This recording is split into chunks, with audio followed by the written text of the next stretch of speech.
Well, hello there, visitors to the paper prison. Welcome back. It is I, your host, the Comics Prisoner. Sentenced for my crimes against comics illustration to be confined to beautiful pieces of comic art, and I can't think of a better punishment. Welcome back. We're going to continue our series of incredible inkers as we talk about that time back in 1978 when the Incredible Hulk comic series was graced with some of the finest talents and inkers that we had in the Marvel bullpen.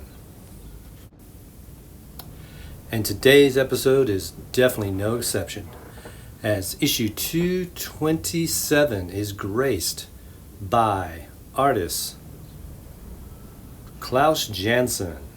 Now, Klaus Janson is no stranger to the Comics Prisoner, having been the subject of the very first episode. And he is also no stranger to illustrating the adventures of the Incredible Hulk. When I was a comics juvenile delinquent in Comics Juvie Hall, I had experienced Mr. Janson's inks over the Hulk in many an issue of the Defenders, as well as What If number 3 over a variety of pencilers. And also, something about Mr. Janson is he distinguished himself in that in the late 70s, in a kind of a very quick time, you could see him going through an artistic transformation. When I first was exposed to Mr. Janson, that sounds dirtier than I thought. He, of course, was going through his Continuity Associates Dick Giordano phase, which some like to call Dick Giordano on speed. And while that description could be accurate, please remember when a person is first hired at Marvel or anywhere, you are trying to service the needs of the employer. Very much, they probably told him they would like a certain look, a certain guaranteed look that they know would sell comics, that they would feel comfortable with. The Dick Giordano, Madison Avenue illustrator style was doing that, and it made them happy. So Janson, of course, did that. But as an artist gets his foot in the door and he delivers for the employer, and they feel more comfortable around him, then he can start to grow and experiment, and that's what was happening to my eyes through the last half of the 70s with Klaus Janson. So we start off with Klaus doing his his Madison Avenue, comics illustrator, very much of a DC Comics look. Then I see him start going into a more of a expressionistic, more of a graphic style. The lines weren't there so much to draw the figures. It wasn't there just to draw the figures. It was also there to have an expression. And then he started, I think he was about to really get very graphic, very expressionistic, and very much go into a direction that Bill Sienkiewicz went in his work, very much inspired by the same people, Ralph Steadman, Bob Peak, those kind of people. But then he ran into Frank Miller. So Janson's on a certain trajectory. He runs into Frank Miller. Miller has a very, in the beginning, of course, just like with Janson, Miller's doing Gil Kane because he thinks that will make his employers comfortable. He thinks that's what they want. You give the employer what you want because that's being a good employee. Janson probably went back to the times when he inked Gil Kane so they would mesh the best. And then Miller gets his foot in the door and he gets some latitude and he starts exercising his style. So Janson has to kind of go along with that because it's kind of impolite when a penciler inks full pencils to change his pencils. So so maybe Janson goes in a direction he wouldn't have normally went. And then Miller goes into writing more, so he has to do more like breakdowns, not as much full pencils, which again gives Janson his latitude again. So you see the difference between the early Miller-Janson collaboration and the later Janson collaboration, where Janson is putting more of himself into it. And then of course they jump over to Dark Knight, which if everyone knows the redefining miniseries Dark Knight at DC Comics. And we're talking about the Dark Knight Returns miniseries, prestige graphic novel miniseries at DC Comics, which redefined the Batman for a generation and pretty much everything onward from that point, where you could say this was the height, the zenith of the Miller-Janson collaboration. And I don't know all the details of that collaboration. I do know it did not end well. Just like with the Beatles, all partnerships end, and at the very least they ended on a high note.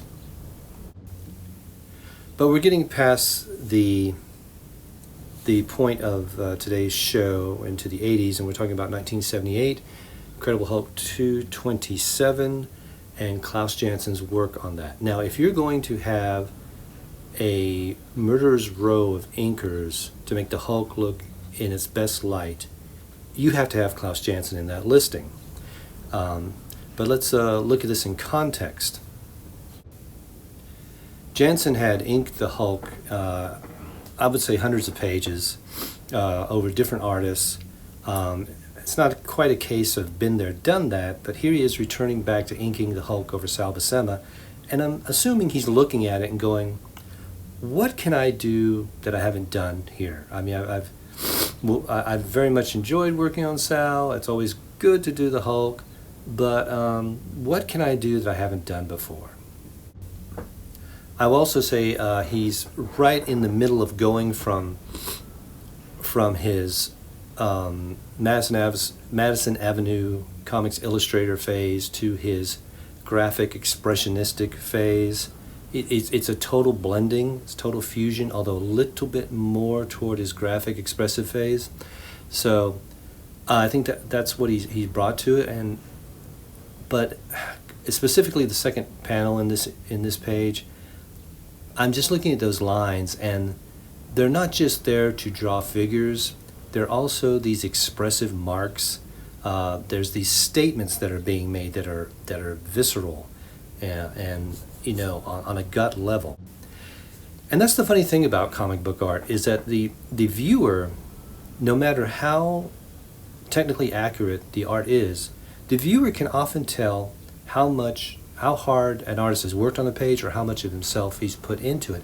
It's almost like a telepathic rapport with the audience. It's one of the wonderful things about comic book art, and I'm going to be going over that in another show about how comic book art is its own art form.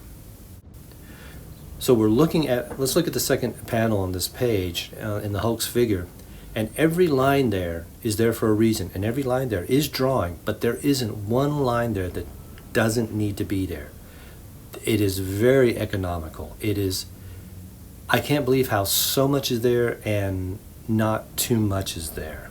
It's almost an impossible feat to accomplish. Now, let's jump down to the bottom panel, another close-up of the Hulk. Again, he's inked the Hulk so many times by this point. He knows this character backwards and forwards. I'm sure he's trying to think of something new to bring to the art that he hasn't done before. And all I can say is right here is just a perfect example of his mastery of one, the medium of pen and ink and brush, and two, of draftsmanship. And turning forms subtly, but not too much, not overworking it. And what's funny is I'm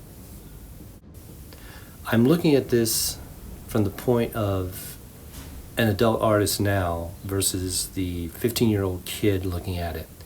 And yes, back then I would have liked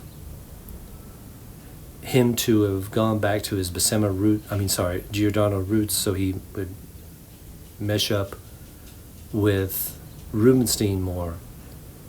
But I'm glad he didn't, because now I can look at it and we have a different expression. It's not all the same expression over these 6 issues. So, looks like visiting hours are coming to a close, so I think I'm just going to leave this up here. And again, let you experience it just as I have. And I would like to hear your opinions of the art down in the comments field. I would very much like for this to become a more of an interactive expression, and and I am going to be pushing that in the shows to come. Around the 10th episode, I'll talk about how I'd like to bring the viewership more into this, be more part of the presentation. So I look forward to doing that. So, and the warden is reminding me that I should say, please, if you like what you've seen here, please consider subscribing and hitting the like button and hitting the bell, and because all those things help the channel, helps promote it, helps us grow a channel, hopefully grow a community. I'd really like for us to start talking more in the comments. I also have the Facebook fan page for this in the description, so please, maybe you'll want to try there too. So until next time, this is the Comics Prisoner saying, 4 walls do not a prison make, but comics can be a very cool prison. See ya.